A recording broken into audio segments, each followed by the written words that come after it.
रशीद हमेशा अपनी वालिदा की नसीहत एक कान से सुनकर दूसरे कान से निकाल देता। सब घर वाले इसकी इस आदत से बहुत तंग थे। वो घर की सारी जुमा पूंजी अपने नशे की बुरी आदत में सिर्फ कर देता। इसका भाई उम्र था, जो बहुत मेहनती था। उनके वालिद 3 साल पहले वफात पा गए। उनकी वफात के बाद उम्र ने अपनी तालीम अधूरी छोड़कर घर का खर्च संभाल लिया। वो सुबह सवेरे काम की तलाश में घर से निकल जाता और शाम को वापस लौट आता, लेकिन रशीद बुरी सोबत में पड़ गया और उसे नशे की लत पड़ गई। इसके घर वालों ने उसे बहुत समझाया, लेकिन इसके कान पर यूं तक ना रेंगती। इसके दोस्त उसे इसके घर वालों के खिलाफ वरगलाते और वो उनकी बातों में आ जाता। एक रोज़ नशा करके रात को देर से घर पहुंचा और चलाकर अपनी वालिदा से खाना मांगा तो इस पर इसकी वालिदा ने कहा, बेटा, घर में कुछ खाने को नहीं है।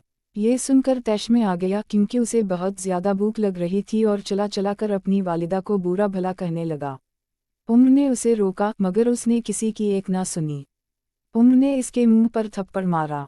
उनकी वालिदा ये सब देखकर बलक बलक के रो रही थीं। अगली सुबह उन्होंने रशीद से कहा, पहले काम कर, रकम ला, फिर घर में खाना पकेगा। ये सुनकर आग बबूला हो गया।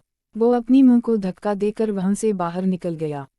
जब वो अपने दोस्तों के पास पहुंचा तो इसके पास पैसे न होने की वजह से इसके दोस्त इससे झगड़ा करने लगे और उसे इतना मारा कि वो जख्मी होकर ज़मीन पर गिर पड़ा।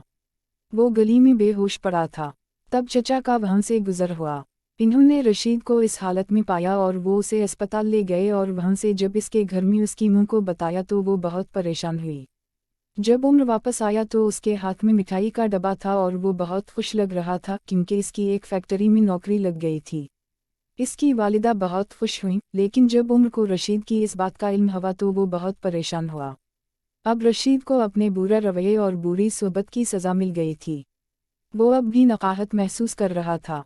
इसने अपनी वालिदा से अपने बुरे रवैये और बुरी सोबत की माफ़ी मांगी तो इसकी वालिदा ने इसे मुआफ़ कर दिया।